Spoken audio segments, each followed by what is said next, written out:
Doctor का rickshaw चालक पिता बनी सत्य घटना। मुंबई का दोपहर का वक्त था।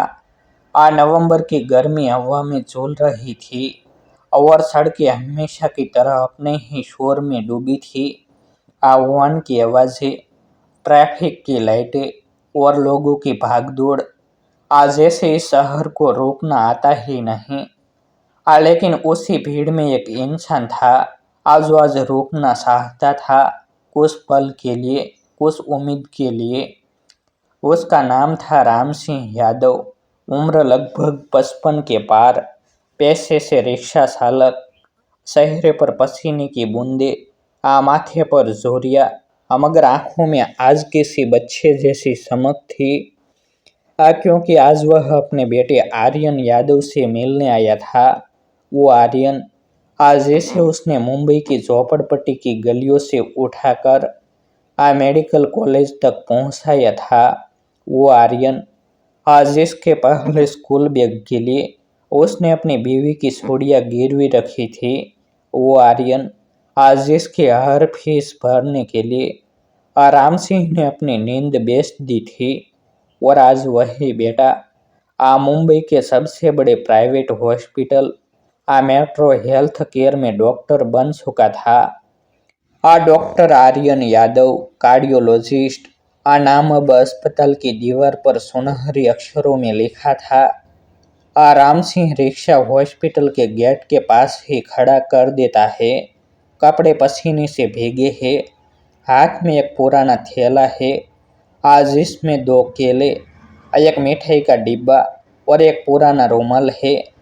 बेटे के लिए कुछ मीठा ले चलूं, इतने साल बाद मिल रहा हो, वो खुद से बुदबुदाया। गेट पर खड़ा सिक्योरिटी गार्ड उसे ऊपर से नीचे तक देखता है। कहाँ जा रहे बाबा? राम सिंह मुस्कुराकर बोलता है, बेटा, मुझे डॉक्टर आर्यन यादव से मिलना है। वो मेरे बेटे हैं। गार्ड पहले तो मुस्कुराया, फिर थोड़ी हंसी दबाते हुए बोला, क्या कहा आपने? डॉक्टर आर्यन आपके बेटे हैं? जी हाँ बेटा, मैं उसका बाप हूँ। गांव से आया हूँ मिलने। गार्ड ने भौहें तान ली। बाबा, आप शायद गलती कर रहे हो। डॉक्टर आर्यन यादव के पिता तो बहुत बड़े बिजनेसमैन हैं। वो तो जोहू में रहते हैं।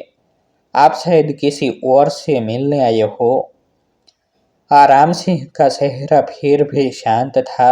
नहीं बेटा, वही मेरा आर्यन है। मैंने अपने पसीने से उसे पढ़ाया है। तुम जाकर एक बार पूछ लो उससे। गार्ड ने सोचा, चलो पूछ ही लेते हैं, और अंदर चला गया। अंदर एसी के ठंडे केबिन में सफ़ेद कोट में सजे डॉक्टर आर्यन बैठे थे। और उनके सामने कॉफ़ी कप, फाइलें और साथ में 2 डॉक्टर, डॉक्टर नेहा और डॉक्टर समीर। गार्ड ने धीरे से कहा, सर, बाहर एक बुजुर्ग आदमी खड़ा है। नाम बता रहे हैं राम सिंह यादव। कह रहे हैं कि आप उनके बेटे हैं। आर्यन के हाथ में पकड़ी पेन एकदम रुक गई। चेहरे का रंग उड़ गया। समीर ने हंसते हुए पूछा, कौन राम सिंह यादव? आर्यन ने नजरें झुका ली। वो कुछ सेकंड तक खामोश रहा, फिर बहुत ठंडे स्वर में बोला, मैं किसी राम सिंह यादव को नहीं जानता। शायद किसी गलत फहमी में होंगे। गार्ड को जैसे झटका लगा। लेकिन उसने वही कहा जो उसे कहा गया था। वो बाहर गया और वृद्ध राम सिंह के सामने आकर बोला, बाबा, डॉक्टर साहब ने कहा वो आपको नहीं जानते। एक पल को सब रुक गया। ट्रैफिक का शोर, हॉर्न की आवाज़, सब जैसे दूर चला गया। राम सिंह के चेहरे से मुस्कान धीरे धीरे गायब हो गई। आंखों की चमक बुझने लगी। उन्होंने कुछ नहीं कहा। बस धीरे से सिर हिलाया, थैला उठाया और चुपचाप वहां से चल दिए। उनकी साल अब भारी नहीं थी, वो हल्की थी। लेकिन जैसे किसी ने उनकी आत्मा को तोड़ दिया हो। रिक्शा चलाने वाले उस बूढ़े के लिए मुंबई की सड़कें आज बहुत लंबी लग रही थी। वो सड़कें जिन पर उसने अपने बेटे को स्कूल छोड़ा था, आज वही सड़कें उसे किसी पराई जगह जैसी लग रही थी। उसके पैरों में थकान नहीं थी, पर दिल में टूटन थी। घर पहुंचकर उन्होंने रिक्शा एक कोने में रखा। दरवाजा खोला और अंदर गए। सामने उनका छोटा बेटा रोहित खड़ा था। जो अभी कॉलेज में पढ़ता था।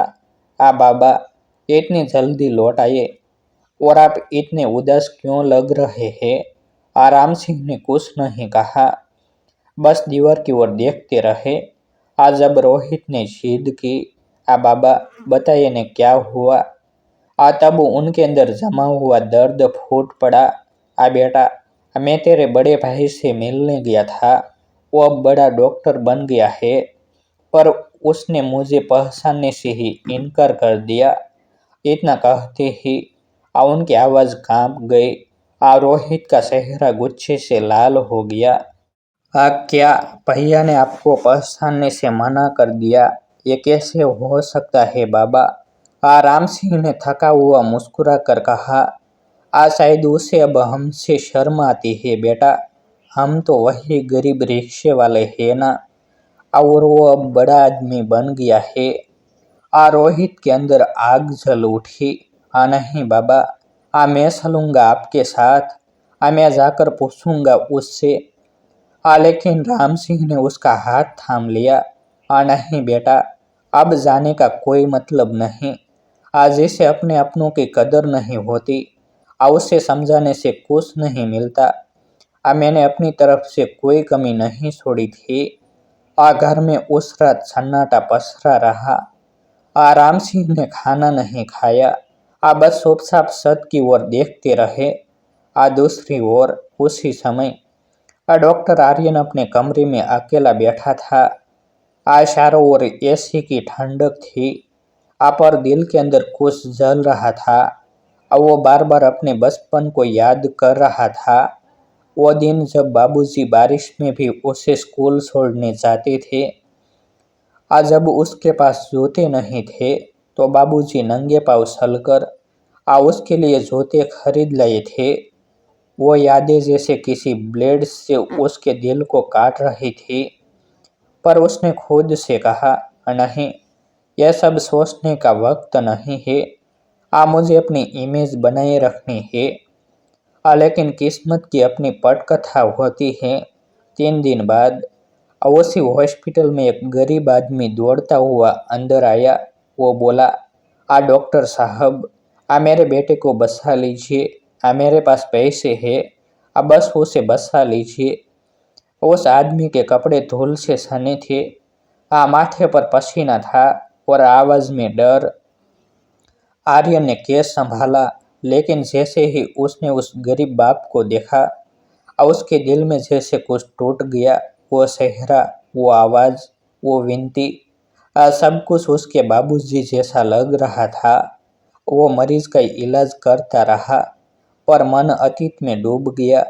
उसके हाथ कांप रहे थे। आखिर में जब बच्चा बच गया, तो वो बाहर आया और खुद को आईने में देखा। आईने में एक डॉक्टर नहीं, बल्कि एक डरपोक बेटा दिखा, जिसने अपने ही बाप को ठुकरा दिया था। उस रात आर्यन सो नहीं पाया।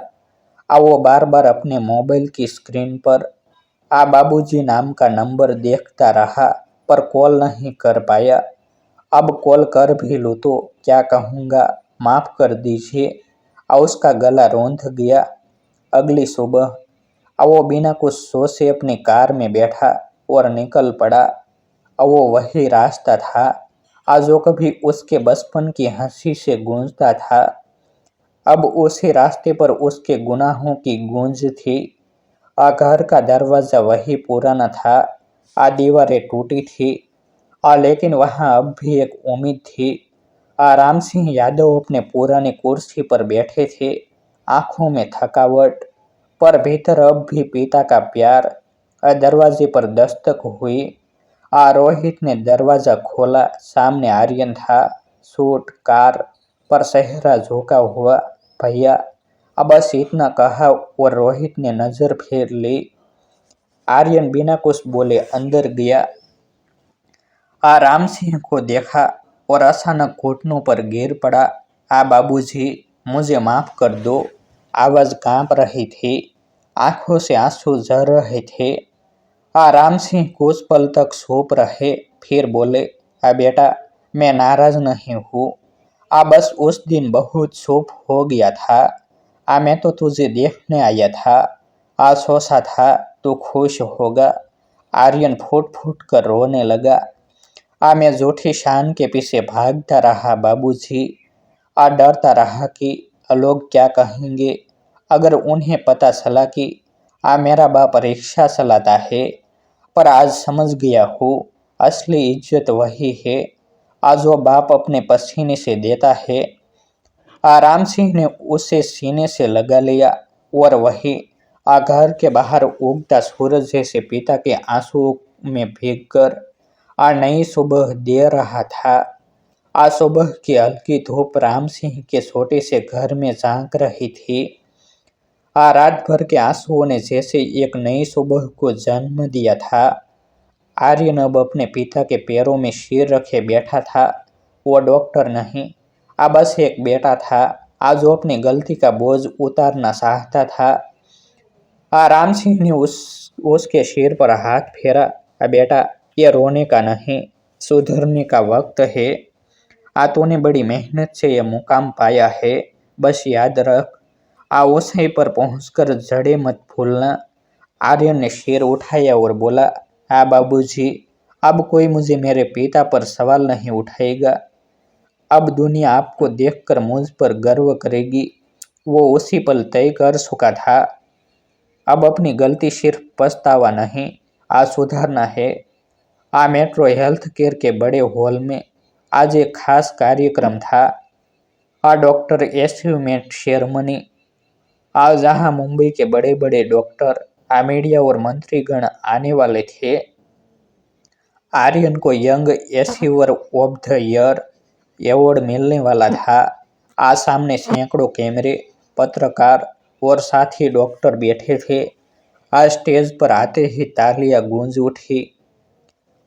मंच पर आते ही उसने माइक संभाला और कुछ सेकंड चुप रहा, फिर बोला, आज मुझे इस अवार्ड से नवाजा जा रहा है। लेकिन सच कहूँ, अगर मेरे जीवन का असली विजेता कोई है तो वो इस मंच पर नहीं, मेरे दिल में बैठा है। लोग हैरान होकर एक दूसरे को देखने लगे। आर्यन ने इशारा किया, प्लीज मेरे पिताजी को स्टेज पर बुलाया जाए।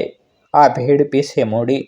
गेट से धीरे धीरे राम सिंह यादव अंदर आए, धुले हुए कुर्ते में। झुर्रियों से भरे चेहरे पर संकोच और गर्व का मिला जुला भाव। कुछ लोगों ने कानाफूसी की, यह तो कोई रिक्शा वाला लगता है। लेकिन अगले ही पल आर्यन नीचे उतरकर उनके पास पहुंचा, उनका हाथ थामा और स्टेज पर लेकर गया। भीड़ सन रह गए। आर्यन ने माइक पकड़ा, ये मेरे पिता है, राम सिंह यादव, एक रिक्शा चालक। इन्होंने मेरे लिए अपनी पूरी जिंदगी दांव पर लगा दी। इनकी मेहनत के बिना मैं आज कुछ नहीं होता। मैं शर्मिंदा हूँ कि कभी मैं इन्हें छिपाने की कोशिश कर रहा था, पर आज मैं गर्व से कहता हूँ, अगर भगवान को नहीं देखा तो इन्हें देखा है। सारा हॉल तालियों से गूंज उठा। कुछ डॉक्टरों की आंखें भीग गई। राम सिंह की आंखों से आंसू बह निकले, पर इस बार वो आंसू दर्द के नहीं, सम्मान के थे। मंत्री मंच पर आए और बोले, डॉक्टर आर्यन, आज आपने जो किया वो पूरे समाज के लिए एक मिसाल है। आपने दिखाया कि असली इज्जत पैसे या पैसे से नहीं, इंसान की जड़ों से होती है। फिर मीडिया वाले दौड़ पड़े, सर, क्या हम आपके पिता का इंटरव्यू ले सकते हैं? राम सिंह मुस्कुराए, बोले, मुझे तो बस इतना कहना है बेटा, मेहनत से बढ़कर कोई दौलत नहीं होती।